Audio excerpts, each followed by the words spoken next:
Meus alunos, tudo bem com vocês?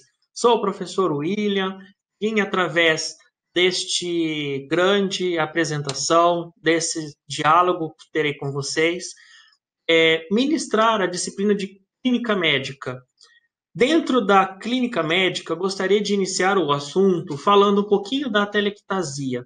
Telectasia é o fechamento ou colapso dos alvéolos. Eles geralmente são encontrados, esses diagnósticos são encontrados nos exames radiográficos, como eu trouxe um exemplo para vocês, além dos sinais e sintomas. Se você olhar o exame radiográfico, ele tem um espaçamento branco com um círculo vermelho. Ali é onde foi o achado radiográfico da telectasia, certo? Então, ali naquela região, ela está prejudicada, essa passagem do ar, passagem do oxigênio. Então, ela pode ser micro, pequena, só numa região, essa microtelectasia, ou pode ser grande, macrotelectasia, uma região um pouquinho mais acometida. Ela é geralmente mais assim agravada no adulto, com a consequência de uma ventilação alveolar reduzida, onde acontece um bloqueio prejudicial de passagem de ar para dentro desses alvéolos, certo? Recebe o ar, lembra como lá quando você vê na parte da respiração fisiológica, que o ar ele entra, passa pelo sistema respiratório, chegando até os pulmões. Então, ele passa por esses brônquios, bronquíolos, por todas essas vias aéreas. Automaticamente, ela fica prejudicada, com colapso, bloqueada. O ar ele vai ficando aprisionado e absorvido dentro da corrente sanguínea, onde vai acumulando, certo, gente? Vai acumulando dióxido. Então, o organismo vai ficando de forma metabólica prejudicada. Pulmão sem ar e os alvéolos acabam colabando, fechando. Então, não tem essa expansão do pulmão, aos poucos ele vai ficando prejudicado. Tratamento. O tratamento para a telectasia tem o objetivo de melhorar o padrão respiratório e remover as secreções. Existem algumas estratégias que, conforme a possibilidade do paciente, ajuda neste tratamento. Um deles, a deambulação, promover essa caminhada desse paciente, caso ele esteja capaz, caso ele consiga promover a deambulação, certo? O outro é promover as manobras para desenvolver a tosse. Promovendo essas manobras, ele vai expectorar essa secreção que está ali acumulada. Alguns pacientes em estados um pouco mais grave, ele precisa de um suporte ventilatório. Então, a ventilação mecânica, os instaladores de ventilação não invasiva, máscara, catéter, até então manter as terapias medicamentosas conforme a prescrição médica, conforme a indicação do médico e a gravidade do meu paciente. Outra síndrome respiratória, a pneumonia, uma inflamação do parênquima pulmonar causado por um agente microbiano, ou seja, é um processo inflamatório que está sendo acometido dentro do tecido pulmonar, certo? Tudo isso aconteceu por uma invasão microbiana, que chegou até, ali o desenho que eu coloquei para vocês, até aqueles sacos aéreos com fluido. Então, lá, sacos aéreos normais, onde que ocorre aquela troca gasosa, aquela passagem de oxigênio, e aqueles sacos aéreos com fluido, onde já tem um crescimento microbiano dentro do pulmão. Por isso, da pneumonia. A pneumonia ela é classificada em 4 tipos. Adquirida na comunidade, que ocorre no ambiente comunitário ou dentro das primeiras 48 horas de hospitalização. A internação para a PAC, tá? Que é a pneumonia adquirida na comunidade, depende muito da gravidade da pneumonia. Tem a segunda, que é aquela que é adquirida no hospital, também conhecida como pneumonia nosocomial, certo? Ela é definida como o início dos sintomas de pneumonia mais de 48 horas da admissão hospitalar. A terceira é a pneumonia no hospedeiro imunocomprometido, que é observada com maior frequência porque os hospedeiros imunocomprometidos, eles representam uma crescente da população do paciente, então que é o mais comum. A outra, que é a quarta, é a pneumonia por aspiração. Refere àquelas consequências pulmonares decorrentes das substâncias endógenas, que são as minhas próprias substâncias, secreções que meu corpo produz, ou aquela exógena, que é externa. Ela é absorvida, uma alimentação, um líquido, um suco, uma dieta por sonda, certo? Que passa pela minha via aérea superior, descendo até a minha via aérea inferior.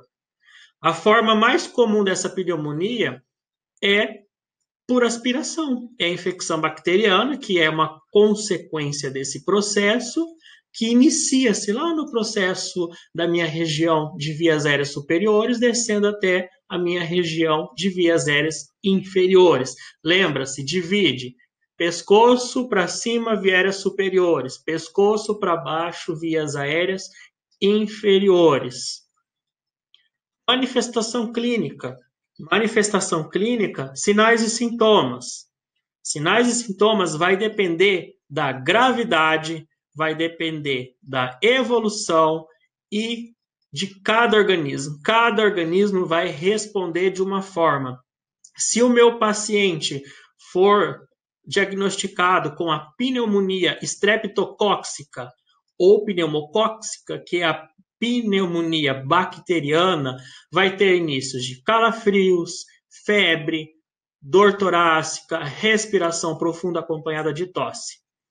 Os sintomas mais graves na pneumonia são taquipneia, aumento do processo ventilatório ou respiratório, no intervalo de 25 a 45 incursões por minuto. Então, inspirou e expirou por 1 minuto, vai ter na contagem do ciclo de 25 a 45, com sinais de angústia respiratória, falta de ar, uso dos músculos acessórios da respiração, diafragma, músculos intercostais, entre outros. Orientações de enfermagem. Primeiro, melhora da impermeabilidade das vias aéreas através das remoções de secreção. Lembra como eu falei no início? Estimular o deambulamento, caso o paciente tenha essa indicação. Por isso que é importante essa comunicação com o enfermeiro do setor, com o médico, caso fisioterapeuta também, para saber como que está a estabilidade desse paciente, certo? Caso não, como que eu vou melhorar a permeabilidade das vias aéreas? Através da aspiração. Eu irei aspirar as vias aéreas. Segundo, caso esse paciente esteja mais debilitado, promover o repouso com a cabeceira elevada, 45 graus, 30, certo? Todas as literaturas falam que entre 30 e 45, você vai melhorar esse aporte respiratório, vai diminuir esse esforço que o paciente tem para respirar, certo? O outro, manter a nutrição necessária que o meu paciente precisa, atentar também para a prescrição médica. Próximo, instruir ao paciente e à família a respeito da causa, a respeito do tratamento e a respeito dos sintomas da pneumonia. O outro, monitorar as complicações potenciais dessa patologia.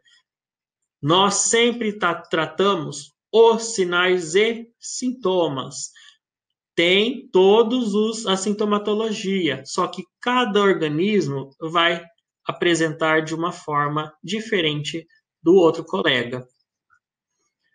Outra patologia muito importante para atentarmos é o edema pulmonar. O edema pulmonar é definido como um acúmulo de líquido no tecido pulmonar ou nos espaços alveolares. Eu trouxe um exemplo para vocês também. O exemplo de cima é os alvéolos cheios de ar. Tá? Ali está acontecendo aquela troca chamada de hematose, que é a entrada de oxigênio, saída do dióxido de carbono, e embaixo é diferente. Olha como que os alvéolos estão cheios de água. Então, eles estando cheios de água, aquela região onde que tem esse edema pulmonar, fica difícil de estar realizando essas trocas, certo? Trouxe para vocês as manifestações clínicas, as mais comuns que é observado no nosso meio da saúde durante a internação. Primeiro, angústia respiratória, dispneia, dificuldade respiratória, cianose central. Essa cianose central vocês conseguem detectar, visualizar, quando a boca fica roxeada, má perfusão periférica, você consegue visualizar que tem uma má perfusão periférica. Como que eu sei essa má perfusão periférica? Eu apertei, geralmente o normal fica vermelho e automaticamente, fica branco e vai ficando vermelho rápido, de forma rápida. Quando você aperta a perfusão periférica, não precisa apertar muito forte, tá? Só fazer esse processo. Quando você aperta a perfusão periférica e demora mais que 2 segundos, é onde o meu paciente está apresentando má perfusão periférica. É onde que está tendo baixa aceitação do oxigênio a nível tissular, a nível circulatório, certo? Outra atenção que é bastante importante, além do raio-x, é visível essa alteração no raio-x, certo? Você não ausculta, com o estetoscópio, coloca e vai lá, coloca na parte posterior do tórax, que seria atrás, na base, certo? Ali naquela região das costelas. Você vai escutar algumas borbulhos, né? Que são os estertores, são acúmulos de secreção, aquele líquido está ali naquela base pulmonar, certo? Intervenção. O que eu, como enfermeiro, preciso atentar para o meu paciente? Assistir o paciente através de qualquer administração que foi prescrita pelo médico, certo? O oxigênio. Como que eu vou ofertar esse oxigênio para o meu paciente? Caso o paciente precisa ser entubado, quando já está no suporte avançado, quando vai para uma UTI ou quando está no pronto-socorro, o paciente entubado. Já aconteceu na minha vida profissional e muitas vezes precisar entubar o paciente na clínica e já encaminhar direto para o pronto-socorro, depois do pronto-socorro já reserva essa vaga para a UTI, ou vai direto para a UTI, dependendo da disponibilidade do setor da UTI, certo? Preciso fazer o controle dessa ventilação mecânica, correto? IRA. IRA já é também mais uma patologia selecionada para a nossa aula, para vocês terem um conhecimento. IRA significa insuficiência respiratória aguda. É uma síndrome caracterizada pelo aparecimento de disfunção súbita de qualquer setor fisiológico responsável pela troca gasosa, ou seja, é qualquer disfunção a nível pulmonar para realizar essas trocas gasosas. Existem algumas causas, eu trouxe 4 causas mais comuns. Tá? Primeiro, estímulo respiratório diminuído. Pode ser por algum distúrbio metabólico, meu organismo não está tendo essa resposta, não está tendo essa formulação de receptores para absorver ou transportar esse oxigênio. Alguma lesão cerebral grave que prejudicou essa disfunção pulmonar. Ou então a disfunção da parede torácica. ou seja, quaisquer doença dos distúrbios nervosos afetando a ventilação nervosa. Então, quando lá o cérebro manda aquele estímulo para mover o processo de inspiração e expiração, quebra no meio, cessa no meio, e eu não consigo ter esse processo completo de inspiração e expiração. Terceiro, a disfunção do parênquima pulmonar, ou seja, derrame pleural. Lá na pleura envolve uma camada que envolve o pulmão. Derrame pleural acumula sangue, chamados de hemotórax. É o acúmulo de sangue naquele tórax, naquela região, onde eu não consigo expandir, ter os processos de ventilação completo. Pneumotórax pode ser por algum incidente, teve um acúmulo de ar naquela região externa, fazendo com que colaba aquela minha região do meu pulmão, ou através de alguma obstrução da minha via aérea superior, por objeto, alimento, queda da base da língua, enfim, vários outros motivos. E entre outros que eu achei muito interessante passar para vocês, no pós-operatório, sempre o pós-operatório precisamos atentar muito, porque os agentes anestésicos, analgésicos e sedativos, eles bloqueiam, correto? Se eles bloqueiam, pode ser que esse retorno depende do organismo, isso é científico, possa ficar comprometido, prejudicando assim o meu ciclo de respiração. Manifestação clínica. Manifestação clínica, eu preciso atentar para minha oxigenação prejudicada, preciso observar se o meu paciente está tendo fadiga, se ele está tendo dispneia, essa dificuldade respiratória, taquicardia, o aumento da frequência cardíaca, pressão arterial aumentada, inquietação, cefaleia e aquela fome de ar.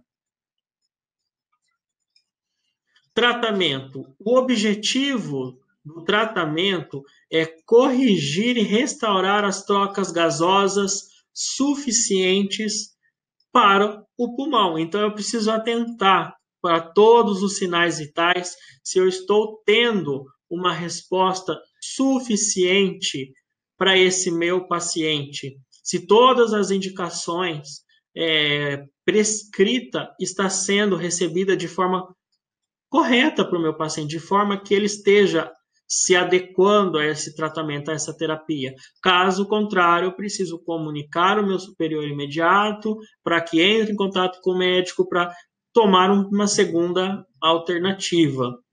Intervenções de enfermagem. Eu preciso assistir esse paciente caso ele esteja entubado. Se o aporte de oxigênio, ventilação está sendo suficiente para o pulmão.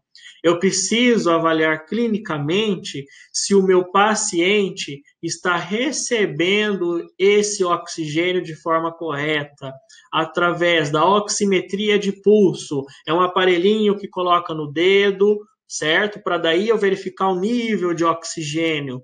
Se ele estiver entre o padrão de 90%, 92%, 98%, ele está tendo uma ótima resposta de oxigênio. Existem exames laboratoriais para também gasometria, tá? Para verificar esse nível de oxigênio. Sinais vitais é fundamental. Frequência cardíaca, frequência respiratória, pressão arterial, certo?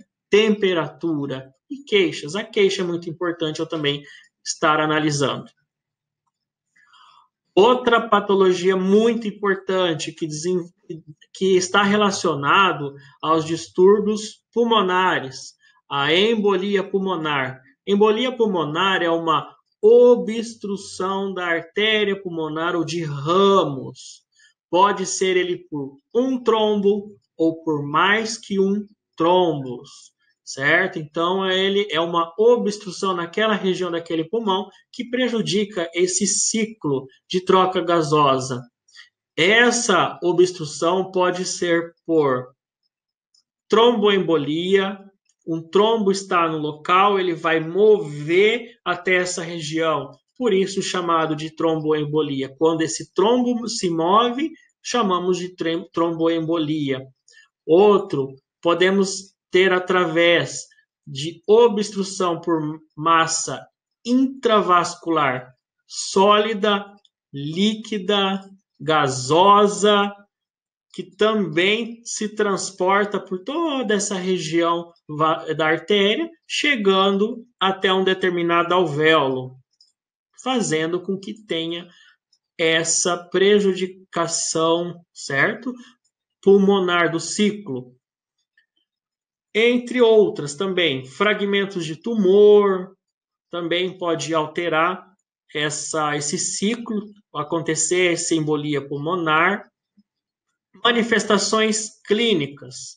Manifestações clínicas, eu trouxe para vocês algo assim que é mais comum e perceptível também. Dispneia, dificuldade respiratória, taquipneia, é o aumento do meu processo ventilatório, ansiedade, febre, taquicardia, o aumento dos meus batimentos cardíacos, tosse, sudorese, tudo isso são manifestações clínicas visíveis e queixas do paciente. Algo nós precisamos verificar. Outras, o próprio paciente relata. Tratamento. Tratamento primário. Precisamos promover a estabilidade na emergência clínica, o sistema cardiopulmonar. O outro tratamento, promovermos terapias farmacológicas com o intuito de dissolver o êmbolo e os êmbolos existentes e o êmbolo que provavelmente possa estar sendo formado. O outro tratamento é a terapia de oxigênio, por oxigênio. Essa terapia por oxigênio ajuda na correção da hipoxemia. Hipoxemia é insuficiência do oxigênio no sangue, certo? Essa terapia com oxigênio, eu vou aliviar essa obstrução pulmonar, só que sempre com dose mínima de oxigênio, certo? O outro, eu trouxe até uma figurinha para vocês conseguirem visualizar, tá? Através das meias de compressão elástica ou dispositivo de compressão pneumática na perna. Então, ali, se vocês olharem, essa compressão elástica é o desenho de cima. Então, olha como abraça, né, toda a região da perna. Então, essa meia de compressão, ela ajuda na redução da êxtase venosa, ou seja, do retorno venoso. Então, meu sangue bombeia, manda esse sangue através da artéria para minha região superior e inferior dos meus membros, do meu corpo. Depois entra a veia para fazer esse retorno venoso. Esse retorno venoso, quando eu coloco essa meia de compressão elástica, ele facilita esse retorno venoso. E a compressão pneumática é a mesma coisa. Ela abraça a região da perna e você controla através de um aparelho o movimento de compressão. Então, ele fica funcionando, bombeando, fazendo com que esse fluxo vai sendo jogado para cima. Tudo isso eu diminuo o meu esforço cardíaco, facilitando, certo? Esse processo cíclico. Sempre, coração, ele é conectado com o meu pulmão, certo? São órgãos prioritários. Um sempre acaba trabalhando em função no outro. Por isso que eu coloquei estabilizar o sistema cardiopulmonar, coração e pulmão. Obrigado, meus alunos. Espero que tenha contribuído essas trocas de informação, conhecimento, sempre evoluindo, né? Desenvolvendo nosso lado profissional, nosso lado pessoal. Agora, vamos ao chat logo ao lado para sanarmos nossas dúvidas. Até mais!